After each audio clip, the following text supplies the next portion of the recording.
Catholicism is really the primary religion in Cuba. But Cuba is a multiracial, multi-ethnic society that's largely the product of the native peoples, then the Spanish colonization, and then the subsequent slave trade that brought over 700,000 slaves to the island of Cuba. Catholicism is the largest organized religion. However, about 5% of Christians also belong to Protestant faiths. You'll be able to see a few of the Catholic churches as you travel around the island. For those of you who are going into Havana, you'll be able to see some churches there as well. Afro-Cuban religions, a blend of native African religions and Roman Catholicism, are widely practiced in Cuba, and you'll be able to see some of those while you're there as well. Cuba has been an atheist state for most of the Castro era. It is now considered not to be an atheist state, but a secular state, and we'll talk about that distinction in a little bit. Following the triumph of the Cuban Revolution in 1959, the government and church had a very tenuous relationship. Fidel was not a big fan of the church after he came into power, and I'll explain why. One of the earliest laws of the new revolution, enacted in 1959, nullified all of the degrees that were earned at Catholic universities for one reason. Wealthy families in Cuba were involved in a great deal of corruption. So a wealthy family would make a contribution to the Catholic Church. The child would go into the university, and miraculously, 2 or 3 years later, they were an attorney or they were a doctor, no necessary education needed. And imagine what that did to the healthcare practice here in the country. Being able to go to a doctor who has the titles on the wall from one of the most prestigious universities, but no formal training in medicine whatsoever. And so when Castro saw all of this, and in my last lecture, I'll be able to give you some really great details into the character of Castro and why he became the man that he is today, and our responsibility in the United States for the creation of the man that is Fidel Castro. That's probably one of my favorite lectures, so I'm just baiting it right now, right? So you're going to be at the last one as well. So after a little bit of time, the law was amended so that they would actually give those degrees back to these people, but they had to finish their training. But this set up a precedent between the church and the government for a very tenuous relationship. By December of 1960, many of the priests in the Catholic institutions that were on the island began to flee to the United States and to other countries. They simply did not feel welcome in Cuba anymore, and so consequently, they made haste to the United States. In 1962, Castro shut down and seized more than 400 Catholic schools in Cuba, saying that they were spreading dangerous beliefs among the people. When you have a revolution that is predicated on the ideals of sharing everything and equality, it's very difficult to have a hierarchical church present in the same place. There was a number of conflicts, and so consequently, the idea that the church was really a contrary voice to the revolution. In some respects, it sided with the revolution, but in other respects, it was contrary to the goals of the revolution. Fidel decided that it was time for that to stop, and so he seized most of the religious institutions and schools to stop them from spreading more of what he considered to be corruption lies. Fidel was excommunicated in 1962 by Pope John the 23rd. He was said on the basis of a decree that forbade Catholics from becoming communist. Some people say that Castro was excommunicated because of the violence he committed against bishops, and other people say he was never really formally excommunicated at all. And any attempt to get clear information is very difficult to get because neither side is really willing to talk about that part of history. This excommunication, however, didn't stop Fidel from meeting with Pope John Paul II in 1998, and again with Pope Benedict in 2012. And more recently with Pope Francis in 2015. So the popes have seen the power and the importance of Cuba to the Catholic faith and have made regular pilgrimage to the island since 1998. Interestingly, Castro suppressed the Catholic Church in Cuba and even banned Christmas in 1968. So for a couple of decades, actually, there was no such thing as Christmas in Cuba. In 1997, Christmas was actually recognized again as a holiday, And in 1998, it was recognized again as a national holiday. It was one of the preconditions for the visit by Pope John Paul II, was that Christmas was to be allowed and then reinstated as a national holiday. So the Pope had a little bit of pull with President Castro, and consequently Christmas was reinstated in 1998. Cuba's policy on religion persecuted and denied jobs to anyone who was Catholic. Because Castro was the type of man who was tit for tat, the Catholic Church said, you may not be Catholic and be communist. Fidel says, well, we can work that out too. So he said, if you're Catholic, you can't be communist. And if you're not communist, you don't have a job. When 99% of all jobs, and that was a very loose number, it's 100%. When 99% of all jobs were given by the state, if you weren't communist, you were unemployed. And so being Catholic was equivalent to being destitute during the Castro era. By 1991, the Communist Party lifted its prohibition against believers seeking membership, and a year later, the Constitution was amended to show that Cuba was no longer an atheist state, but a secular state instead, which meant that you could practice if you wanted to, but the government took no official position on whether or not you could or needed to be a believer. Although 90% of Cuba's population was Roman Catholic in pre-revolutionary Cuba, the number of Catholics practicing was probably less than 10%. While Cuba was an island of faith, they were not church-going people. And we're seeing this consistently in many Catholic societies today. Other estimates suggest that about half of all Cubans were agnostic, and that slightly about 40% were Christians. Pre-Castro, only 2% of the population practiced Afro-Caribbean religions. Keep an eye on that number, 2%, because what ended up happening over the successive years is that these Afro-Caribbean and Afro-Cuban religions started to increase during the Castro regime. Today, the Roman Catholic Church estimates that 60 to 70% of the population is Catholic, but only 4 to 5% regularly attend Mass. And the Protestants estimate that only 5% of the population are Protestant members. Baptists and Pentecostals are among the largest churches in Christian Cuba, outside of the Catholic Church. Since the revolution, religious groups have been monitored by the communist government. So if you are a member, a priest, if you are a bishop, if you are a practicing Catholic, you can expect that most of your neighbors are reporting when you're going to church, when you're coming back. There are actual neighborhood societies that are meant to protect against the spread of anything that is anti-Castro, anything that is anti-communist.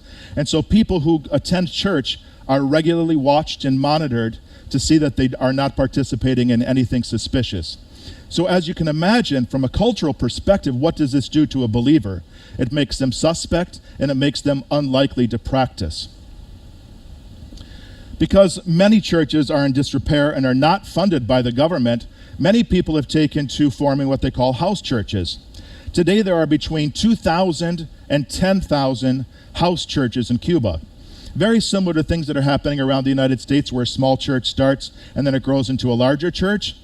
These churches don't grow any larger. They grow as big as the house, and then they find another house to practice. So this has continued to grow throughout the Castro regime, that people have practiced. This idea of religious faith hasn't been decimated. In fact, it started to grow and proliferate in these house churches throughout Cuba. When the Soviet Union collapsed, the Cuban economy collapsed right along with it. Fidel and his younger brother Raul, who retired as president in April 2018, have looked to the church for help. But this creates a little bit of problems. The church is actually the only alternative to the revolution. So while the Castros look to the church for assistance, they're also very skeptical of the church. But people who are involved in the church, the bishops and the priests, have become in recent days more powerful as spiritual and political brokers in Cuba. The Catholic Church is very active in Cuba. Relief groups like Caritas came to Cuba in 2008 after the hurricane, and many local parishes offer soup kitchens, they offer assistance, they offer counseling.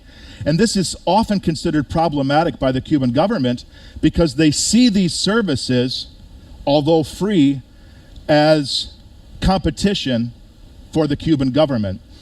Keep in mind that the Castros and the communist state want everyone to rely and depend and to see that the state is all-powerful and all-important. And while the Castros recognize the need for the church, they at the same time recognize the threat with recognizing the validity of the church in their culture. And so consequently, their need to help their people conflicts with the idea that they only want one thing to be the focus of attention in Cuba, and that is the communist government. And so the Catholic Church is at odds with that even today. The Cuban church is not without its critics on either side of the divide. Castro foes accuse the church of a failure to confront government corruption and human rights issues. And on the other side, the people in the Castro regime feel that the church has become far too powerful and needs to be knocked down a peg or two. This is resulting in harassment and incarceration of Catholic dissidents. These are the ladies called the Damas de Blanco, the ladies in white. These are ladies that march through the streets on a regular basis on Sundays to protest the people who have been missing since the Castro regime. So after church services, they walk through the street really as a sign to people in Cuba that there has been injustice done to the people of Cuba and that they're not going to disappear until the last one of these ladies dies. The church goes to great lengths today to keep a low profile and to stay out of any public discussions about faith in many respects. They will talk, but anything about politics they generally stay away from, and they won't make any particular comment about communism at all. Surprisingly, there's actually a small community of Jewish people in Havana, as well as Camagüey and in Santiago, with a couple of temples. So this is actually a faith that's growing slightly, not too much, but it has grown during the Castro regime, and it's now really hit its stride for believers in Cuba. Now we're going to talk about something that many of you may have never heard before. And it's going to seem very, very strange to you. And this is when I would ask that you open up your minds to see the similarities between what I'm going to talk about now with Santeria, which is the worship of the saints, and Catholicism and Christianity. Many Cubans practice what's called blended religions. It's called syncretism, which is when two cultures come together. What results is melded beliefs, melded belief systems, melded practices, rites, and rituals. The West Africans that came over during the slave trade had their own distinct sets of beliefs. And when they melded with the Catholics, with the Spanish Catholics, they created their own unique culture. Santeria is a blend of Catholicism and traditional Yoruba faiths from West Africa. The Spanish settlement of Cuba began with Columbus's arrival in 1492. The native peoples who were here, the Arawaks, which were the native tribes that came all the way through the Caribbean, they were decimated by disease first, and then whoever was left over, they were killed off. They were a very, I'm not going to say rebellious people, but they refused to be enslaved. And so consequently, the Spaniards decided that it was simply better to eliminate these people from the face of the earth than to try to accommodate them to Catholicism and to their ways. So they decimated almost the entire population, and consequently they needed to bring a working class to the island. So over the next 350 years, the Spanish leaders brought approximately 700,000 slaves to Cuba. And these slaves carried with them their rich cultural and religious traditions that formed the basis of the Santeria faith today. They brought a practice called Orisha worship, which would be similar to Catholics venerating the saints, except Catholics would never say that they worship saints, they pray through saints. And these people worship their Orisha, or their guardian saints. And these provided the foundation for Santeria. So during the period of the Spanish Inquisition, which was a time that the Spaniards were looking to cleanse the world of all non-believers, and really what they meant was anyone who was Muslim, they were going to eliminate. They didn't have too much of a problem with the Jews. But the Spanish Inquisition really was meant to eliminate Islam from the face of the earth. And so during this time, when the Spaniards came to Cuba, they claimed Cuba for the Spanish crown and for the church. The African slaves arrived during the 16th century, and when they arrived, they were taught very simple prayers. They were taught the basic understandings of the Catholic faith, and then they were expected to convert.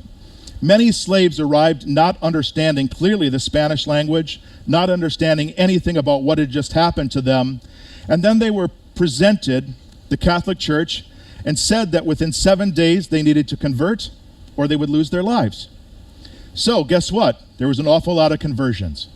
And people who didn't even know what was happening were converted. They were baptized, and then they started to put together over time how they would meld together their ancient faiths from their West African tribes and this new faith of Catholicism. During the colonial times, many Cubans confused Afro-Cuban religion with black magic and witchcraft. And I would bet that most of you today, just looking at this, would say that that looks like what? Witchcraft or voodoo, right? Because in our mind, we have come to associate witchcraft and voodoo with these kinds of images, even though they're not legitimately voodoo images. This is Santeria, and most of what we recognize as voodoo today came to us not from actual practitioners of voodoo, but actually from the films that we watched for over the past 40 and 50 years.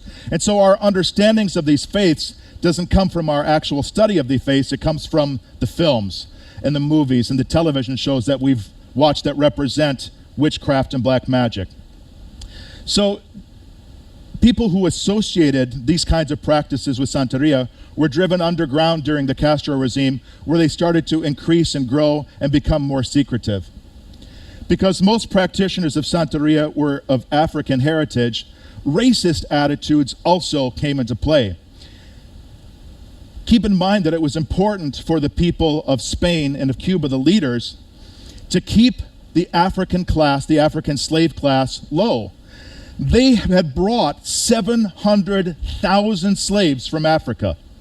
They had to be cautious to ensure that they kept a very tight hold on these people. And so consequently, they made the Africans who had come over to be almost as though they were illegal, but they were necessary, that anything that they did was pushed down. We see the same things that happened in the United States during the slave trade.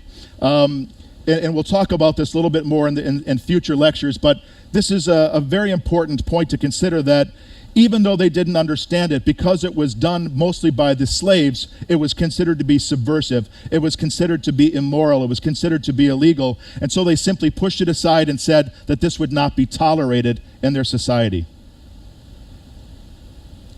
Santeria blends elements of Christianity and West African beliefs, making it possible for the slaves to retain their beliefs while still practicing Catholicism.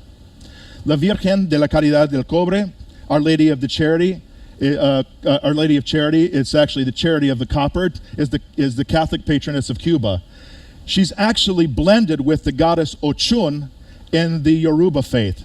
So here again we have the Virgin Mary, and they say, gosh, I don't know anything about this Virgin Mary, but we do know Ochun.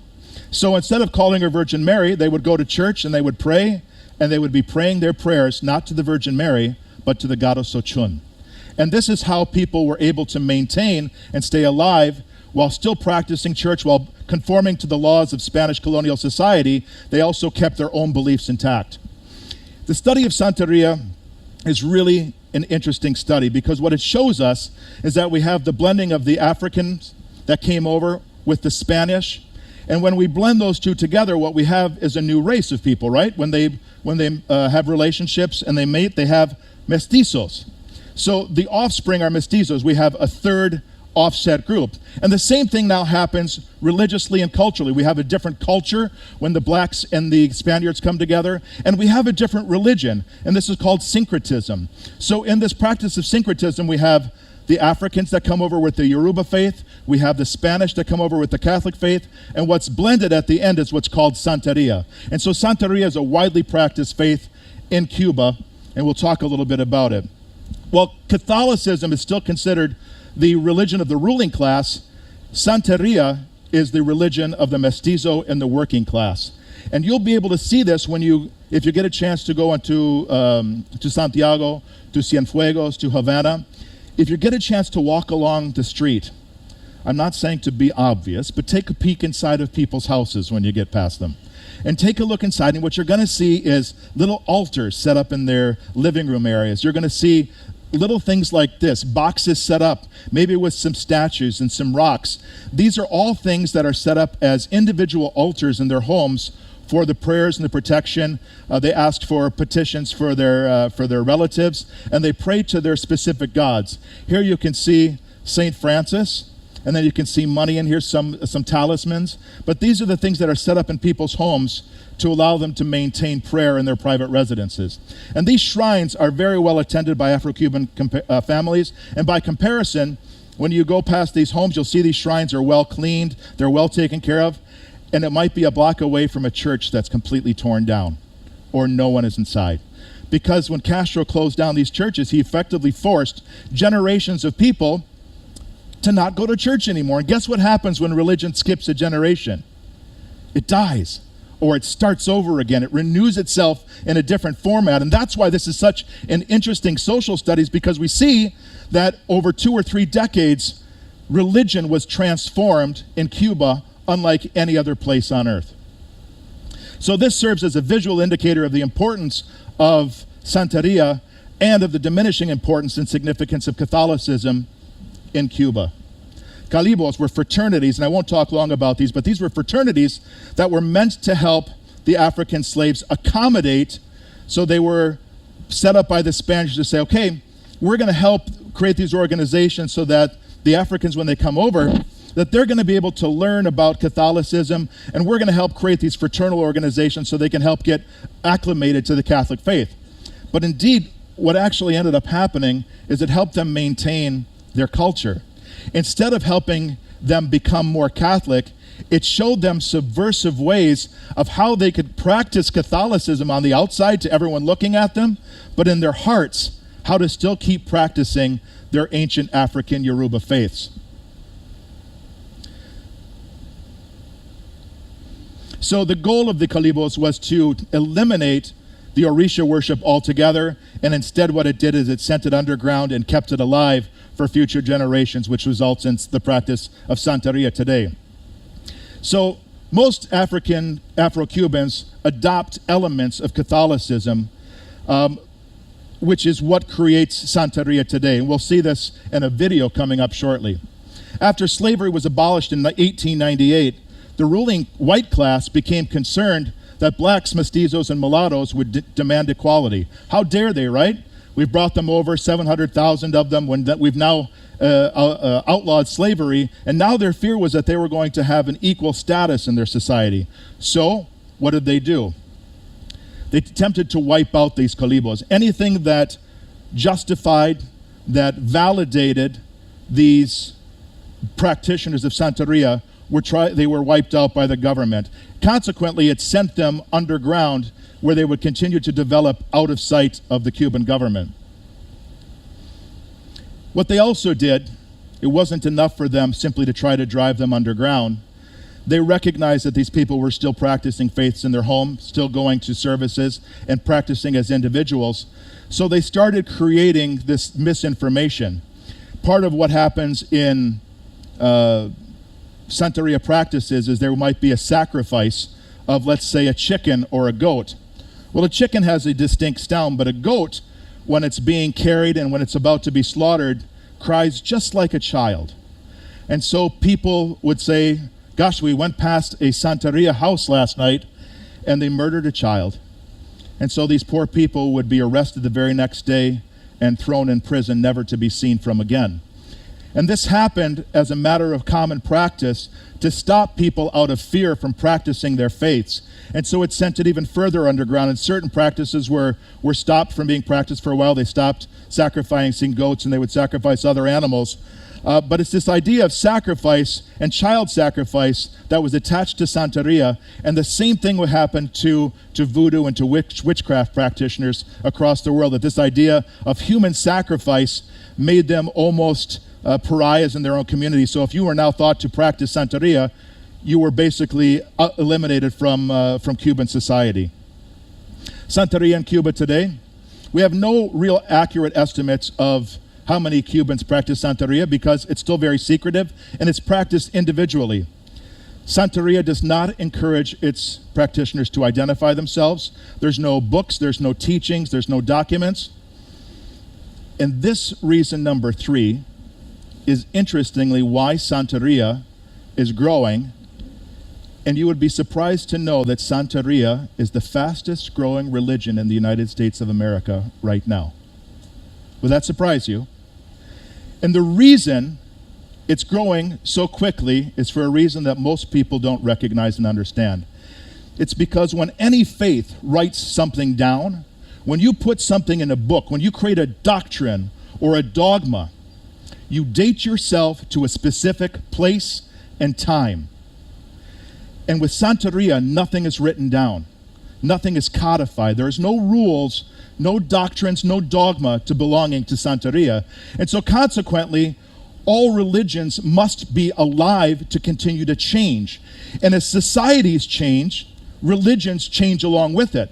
And the reason we're witnessing the downfall of many traditional churches in our societies today is because our societies are changing, but our churches still represent the needs and the concerns of a people 2,000 years ago, 1,500 years ago, 1,000 years ago when these rules were written. And so consequently, Santeria, with its ability to skip generations and to transform and to respond to the needs of the people today, is growing specifically because nothing has been written down. And that's an interesting lesson for people of all faiths, is to consider that in order for faith to continue to grow as society grows, it needs to be willing to change. In the same way our Constitution of the United States recognized that the Constitution was written for a group of people at that period of time, and recognizing that the society might change, allowed for amendments to change as the needs of the government and as the needs of the people changed. And this is what Santeria recognizes at its foundation and refuses to write something down, which is why it continues to change and grow and is being adopted in North America more than any other faith today. Santeria followers venerate the Catholic saints, and they cling to certain teachings of the Catholic Church. So if you were to do a survey of how many people practice Santeria, you might come up with very few. But if you asked how many people were Catholic, you would have a lot of people saying that they were Catholic because they were baptized Catholic. And in fact, in order to practice Santeria, you need to be a baptized Catholic to practice Santeria. Cuba does not keep records of its own religious believers. So these are the reasons that we really don't know how prevalent Santeria is. But I can tell you that if you're in Havana and you drive, I would recommend, if you get a chance and you're in Havana, hire one of the 1950s cars to take you through a drive through the park, and stop it along the side of the river. And don't go in the river, please. But stop along the side of the river and take a look around and see how many white chicken feathers you find, how many chicken bones you find, how many stains on stones that you'll find. Because this is often where Santeria is practiced, is along the side of the rivers. You'll see people dressed in white. So if you see a family walking in all white, I can tell you that this is these people are practitioners of Santeria, and they're probably just coming from a service or going to a service for the evening or for the morning. So keep your eyes open, and if you see people dressed in all white, they could just be fashionable, or they could be practitioners of Santeria. So what is Santeria? We've talked a little bit about it, but Cubans view Santeria as a religion of the people. It's a religion governed by strict rules of behavior today. Nothing written down, but that's what's interesting, because the individual worship of Santeria, it's practiced individually, so people create their own rules within their family, and then you have to practice that, and then the next generation maybe would change those rules a little bit. So Santeria is continuing to change, but the rules of practice today are very strict. Spiritism came in the late 1880s, and Spiritism is what many of us would recognize when we talk about Pentecostal faiths, where they receive the Spirit, and they're overwhelmed by the Spirit, and they speak in tongues. This happens here within the Spiritism aspect of Santeria, where people will receive the Spirit. They might be possessed. They might receive words from God, and they believe that their spirit ascends to heaven and then comes back to them with interesting information. So they give these people, when they're gathering together, they give them time to speak the truth. Once they've been possessed, they're able to speak the truth of that revelation that comes to them. So Santeria, as it's practiced today, is a combination of Catholicism, Orisha worship, and Spiritism. Now here's where some of the parallels are to Catholicism. There's one high God. So if you're Catholic, you pray to God. If you're Santeria, you pray to Oludumare, and he is the one high God. And he's responsible for the creation of the world, the same as our God. They believe in intermediaries between the believer and their God. So in the same way that Catholics believe in the Father, Son, and the Holy Spirit, we have the triune Godhead, and then we have Jesus, which has two natures, both divine and human. And then we have the saints, recognizing that if there is a God that is responsible for all things, that praying to a saint who's responsible for certain areas of worship, so practicing, we would pray to Saint Christopher for travel. We would pray to Saint Michael for protection. We'd pray to Saint Joseph maybe for the sale of our house, or we'd bury a statue of Saint Joseph upside down in our front yard to help sell our home. We would pray to Saint Francis for protection of our animals, Saint Lazarus for different saints, even Saint Blaise. We would have a service for the protection of our throats, where we go into churches and they would put candles on our throats to protect our throats from any disease of the throat. That was by Saint Blaise. Santeria worshipers have these exact same beliefs, except they don't call them by the names of saints. They're called Orisha. And so there used to be hundreds of these Santeria saints. Now there's only 16 that are aligned with the 16 saints from Catholicism. So obviously in Catholicism there's thousands of saints. They picked the top 16 that they figure cover the top areas for belief, and that's what Santeria believes in. So some unique attributes of Santeria. And right now some of you are thinking, this Santeria faith sounds like it's nothing like my faith. And I would say to you, how many of you have lit a candle for a loved one in church? How many of you lit a candle for someone at home, thinking about them on the anniversary of someone's death? Recently, I call it Facebook church, but it's how many people of you write messages to your dead loved ones on Facebook. I see this all the time. My brothers and sisters, I like to tease them about this because my mother never even had a Facebook account when she was alive. And now that she's dead, my brothers and sisters communicate with her via Facebook. Mom, thinking about you today. I said, Mom didn't even have a Facebook account when she was alive. She's certainly not following Facebook today. But these are things, when you follow these social norms, you'll see that people communicate via social media today with people that are long past. And whether that's a way for us to talk with each other and to let us know about our concern and our love and the fact that we're missing these loved ones, the idea that we're communicating through these new means, these new modalities, indicates that these practices are still very much alive in us and they have ancient roots. So in Santeria, people pray to their dead ancestors for intercession. And they'll say, how many of you have said, oh, Mom, look down on us. We're having some different times. Or Grandma, boy, I know she'd be so proud today, looking down on us. And so you say a little prayer. We don't think about it in the same way because we like to think in our minds that we believe in a one singular God. And yet our leanings as a people throughout humanity is for polytheism. Our leaning is to believe in our ancestors that have come before us and to somehow be connected to generations that have gone before us. And that's at our very roots, viscerally, is what we truly believe, even though our outward signs say differently. Santeria is a very highly individual practice. How many of you believe you have a guardian angel? I know there's a lot more of you who aren't going to raise your hands. But this is what we talk about with these gods here and the unique attributes of Santeria, is that many of us believe that we're taught from an early age that we have angels looking over us, right? And this is very popular. It grew again very popular during the 80s and the 90s, that there are angels looking over us at all times, that maybe even you believe that when one of your relatives passed, they became an angel and they're looking down on us. This idea of a special person, a special God looking over us, is a trait of Santeria. It's a guardian, and the relationship with this guardian, this individual person, is very, very intimate. And then they have a person almost like a counselor or a priest called a babalao, who you meet with on a regular basis to help refine and make that relationship much more close between you and your personal God. Orisha are treated as living beings. So Orisha are the saints. And like any living being, you have to be fed.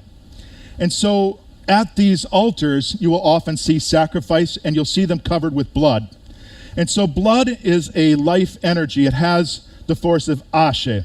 And so ash or ashe is what's spread. So when an animal is killed, the blood is poured on the stones. And these orisha then are fed through your sacrifice, through the life energy. Food offerings are often given, and this is a very unique attribute to Cuban society. Beforehand, it was said that when you gave an offering to the orisha, you put a piece of food there, that food was left.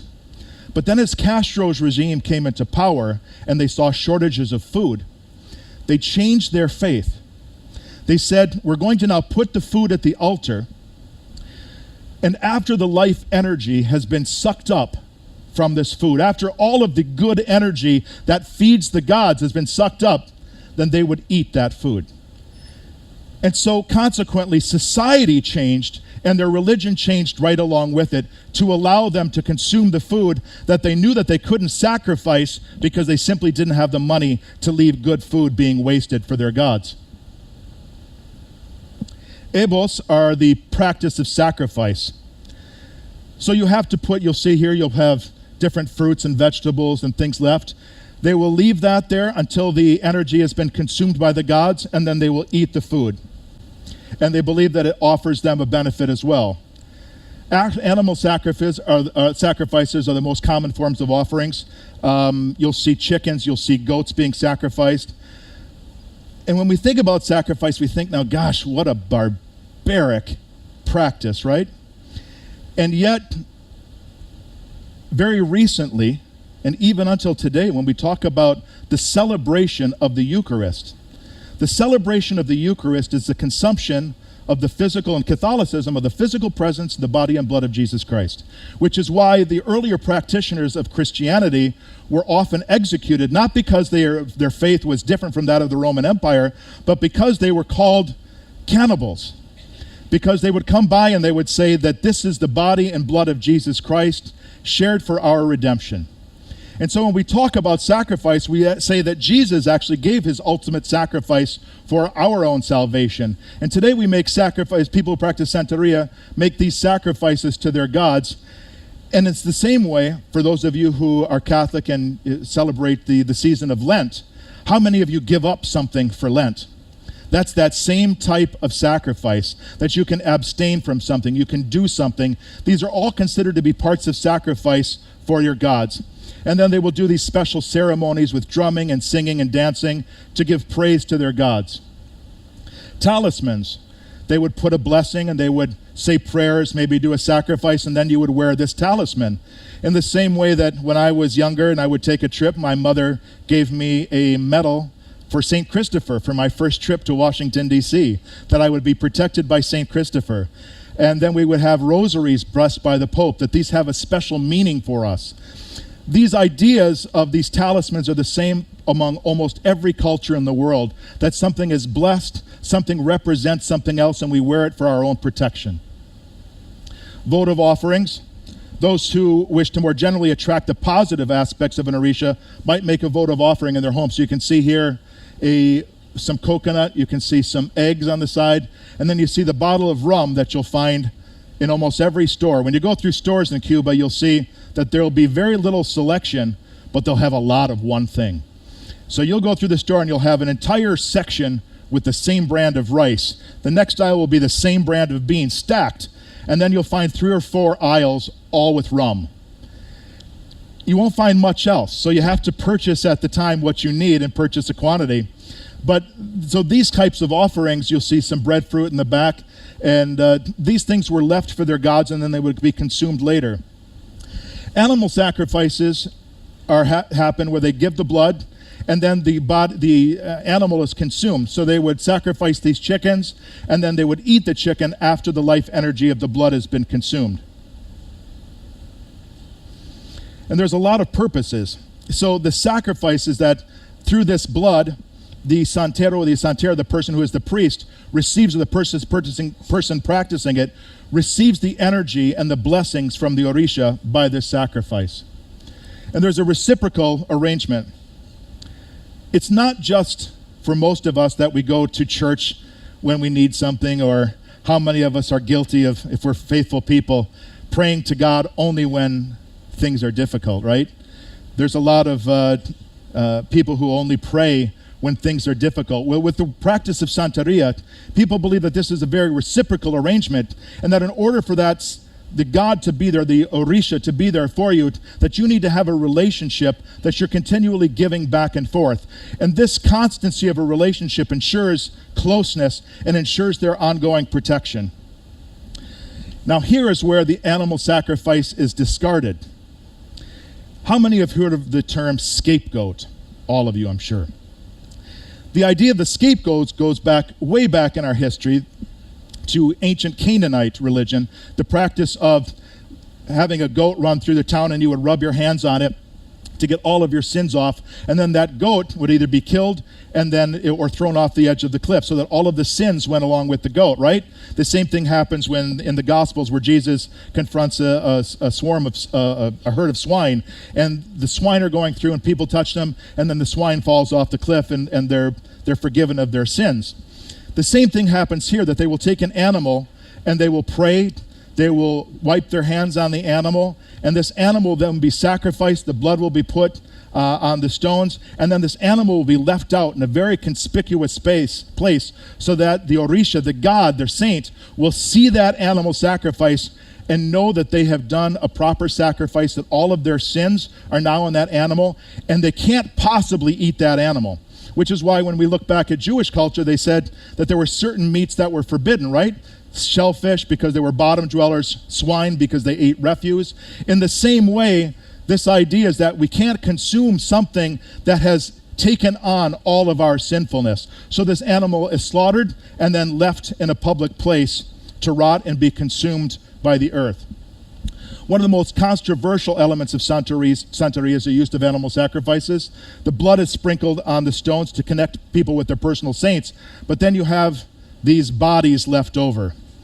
Now I'm going to show you a video from National Geographic that's actually taken in Cuba, in Havana, so that you can see just for a couple of minutes what it's like for people who practice Santeria in Cuba.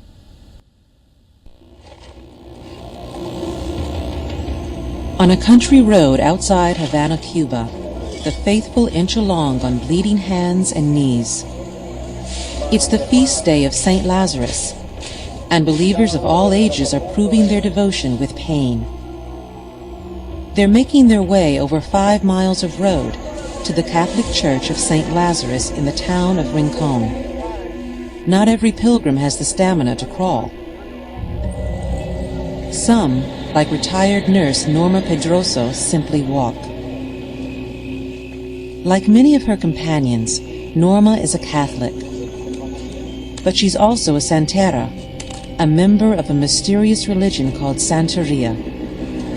Norma is here as part of a personal rite of passage, 3 days of ceremonies that include animal sacrifice and this pilgrimage, all to welcome a Santeria god into her home. That God has a dual identity. For Santeros believe saints from the Catholic Church are also African spirits. When Norma pauses along the way to pay her respects to St. Lazarus, she's also praying to Babaluaye, a spirit worshipped by the Yoruba people of West Africa. In the church, you have St. Lazarus, but in our religion, our ancestors called him Babaluaye. That is his name, and everybody knows that. Santeria dates to the days of slavery. Africans brought to the New World overlaid their Yoruba deities on Catholic saints. Every Catholic saint has particular attributes, and slaves matched them with Yoruba spirits having similar characteristics. These Yoruba spirits, called orishas, inhabit sacred stones. Santeros believe orishas are living things, with the same needs as other beings. Each has a personality and the power to bring good luck or misfortune. Babaluaye is the Yoruba god of good health. It was natural to associate him with Saint Lazarus, who is believed to heal the sick. Norma is eager to welcome him into her home. I want very much to receive Saint Lazarus because he is a miraculous saint, and I need good health to continue helping my children and my grandchildren who still need me. But every time Norma brings a new spirit into her home, she must feed the others with fresh blood. Otherwise, they may be angry with her. Elsewhere in Havana, Norma's Santeria godfather, Jorge Gonzalez, prepares for the ritual ahead.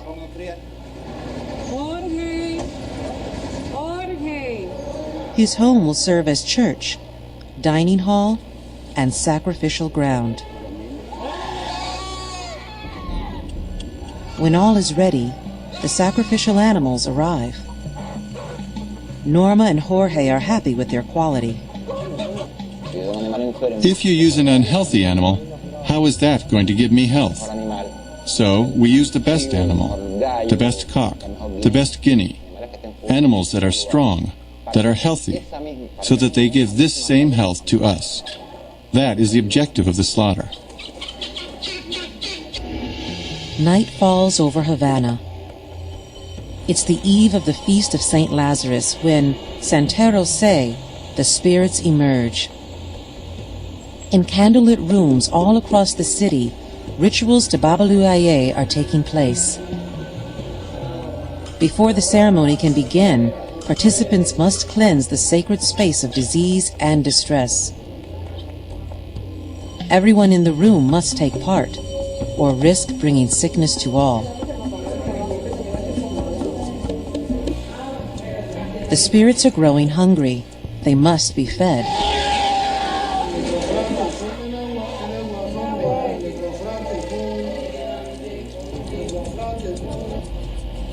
In a scene nearly as old as humankind, blood quenches the deity's thirst. Some Catholics might say Santeria has no place on holy ground, but Norma feels at home here, worshiping her saints in their dual identities. And rituals like these remind us that what looks to some like a path of excess serves others as a doorway to devotion. Interesting. So these are the kinds of things that you can see while you're in Havana and a little bit in Cienfuegos as well. If you get a chance to walk around, you'll see these inside of their homes. You'll see the stones set up in plates. You'll see shrines set up for the worship of these orisha. Spirit possession is also very common. You'll find, depending on how long you stick around in various areas, if you're in Havana or in Cienfuegos or Santiago. If you go onto the town centers on a Saturday and Sunday, you'll see many of these places will have processions with people playing drums and conducting their religious services outside in public parks as well. And it's very, very interesting to attend. Now we'll talk a little bit about Fidel Castro. And this is where it gets very interesting for those who followed Fidel. In January of 1959, when Fidel gave his first televised address, he stood on the podium, held his hands, and white doves came from the back of the audience and landed on Fidel's shoulders. One landed on his shoulders and stood there the entire time for his 2-hour talk, and the other two landed on the podium. Fidel understood the power of the doves and their meaning in both Santeria and in Catholicism, Christianity, and he trained these birds to be present to him on his first speech. So he actually had a bird trainer at his house with pigeons, with doves, and he would put bird seed on his shoulders and then have the birds come across, and these birds were only fed by Fidel. And so consequently, when he came to his first televised lecture, these birds flew right down and landed on his shoulder and stayed there until after his speech where they were fed.